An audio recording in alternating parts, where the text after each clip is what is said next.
Today, I'm going to make a reaction video on our case study number 2. What is the case all about? In response, Teresita Salcedo Ortañez submitted a petition for a review pursuant to Rule 45 of the Rules of Courts.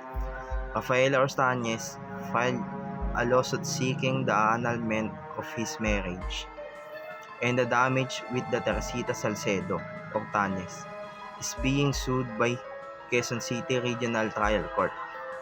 The evidence was admitted by the trial court offered by Rafael against Teresita.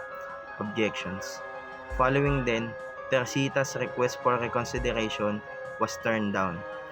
She subsequently submitted a certiorari appeal to the Court of Appeals, but it was denied for two fundamental reasons explanations. What are the facts of the case? Rafael Ortañez filed a complaint for annulment of marriage with damage on May 2, 1990 in the Quezon City Regional Trial Court against Teresita Salcedo Ortañez.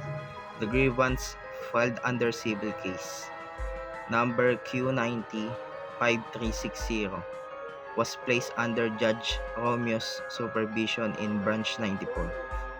Ortañez provided evidence during the hearings, such as 3 cassettes, including the Court of Appeal on June 10, 1993. The Court of Appeals rendered indecisions declaring the petitions for certiorari was denied because inadequate inequality. Following this unfavorable ruling, she submitted a petition for review with the Appeal of Court. What are the issues on the case? One of the unresolved issues in this case is whether the cassette tapes can be admitted into evidence.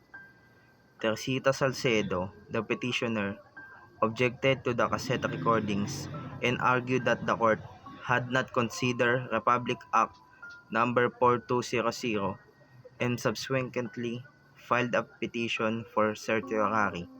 Furthermore, there's the matter of whether the certiorari was properly used to challenge the court's decision. What is the ruling of the Supreme Court?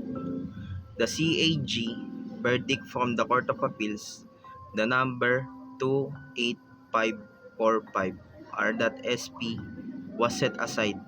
Additionally, given the since cassette tapes were acquired by wiretaping, which is against Republic Act No. 4200, they are not permitted to be proof. Rather, the punishment for violating the act is 6 months to 6 years in prison, which reversed the Court of Appeals decision. The court made clear that it is improper to use wiretap recordings in court without the parties' permissions. By expressly stated in Republic Act No. 4000, the Court of Appeals and the trial court were deemed by the court to have ignored this legal requirement. How will this case relate to our course discussion on RA 4200? A law known as the Anti-Wiretapping Statute was passed to save communication, privacy, and stop unwanted recording and intrusion of private talks. If that is the case, highlight the fact that eavesdropping is illegal and that the recordings obtained in violation of its section that are not admissible in the court as evidence. Although it can be used as proof, it must be done so in the proper manner. The RA 4200 is crucial for preservation of private rights and the protection of maintaining privacy, preventing illegal surveillance, equitable dispensation of justice, and improvement of confidence and trust, and the advancement of freedom speech.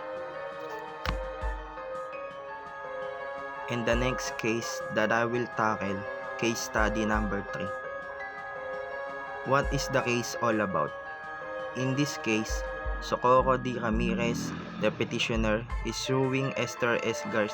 Garcia for civil damage. The petitioner said that during an altercation at Garcia's office, Garcia made fun of and humiliated her. This record clip is purportedly captured through surreptitiously recording their chat in violation of Republic Act 4200. Consequently, a criminal case was brought by respondent against Ramirez. What are the facts of the case? The case conclusion state that Ramirez secretly recorded their conversation with Garcia during a fight using a tape recorder. Later on, she requested damage from Garcia in her case.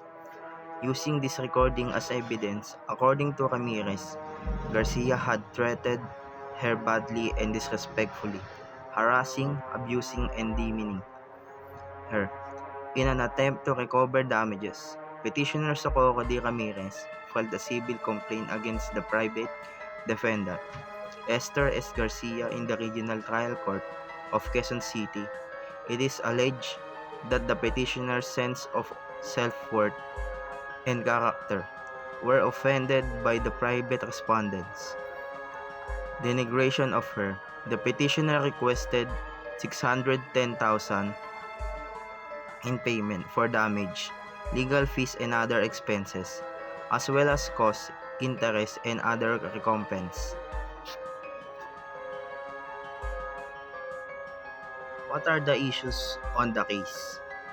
Whether the Republic Act 4200 was violated when one of the participants in a private chat secretly videotape. It is the main issue at hand in this case. An additional inquiry pertains to whether the contents of the communication must be disclosed in order for the facts to be deemed a violation of the fact. The degree to which a participant's recording of a breach of Republic Act No. 4200, if the charge made in Ramirez criminal case meet the requirements for a private discussion. Infraction of Republic Act No. 4200, thus private conversation fall under the definition of private communication. Republic Act No. 4200 as well as whether or not the laws apply to participant recordings. What is the ruling of the Supreme Court? The Court of Appeals ruling was upheld by the Supreme Court, which dismissed the petitioner's argument. The court determined that Republic Act 4200 forbids anybody from a secretly recording private conversation without permissions. Whether the person recording is a party to the communication is irrelevant. Furthermore, as per Section 1 of RA 4200, it will be adequate to claim someone discreetly recorded a private chat using a tape recorder. They further refute the petitioner argues that the definition of private communication in Section 1 of RA 4200 carries exclude personal discussions. How will this case relate to our course discussion on RA 4200? The relevance and interpretation of Republic Act 4200, which prohibits the unauthorized recording. This example shows how private communication can be monitored. It emphasizes that the recording created by participants in the discussion as well as by the other parties are protected by law. This case served as a reminder of the importance of maintaining communication, privacy, and requirement that following the rules governing the recording of this kind of conversation. Republic Act No. 4200 Applicability and Interpretation, which forbids the unauthorized recording. This illustration demonstrates how private conversations can be watched. It highlights the fact that the audio generated by the other parties and conversation participants are legally protected. This case serves as a reminder of the significance of protecting the privacy of communication and the need that observing the guidelines that apply to recording of this type of discussion.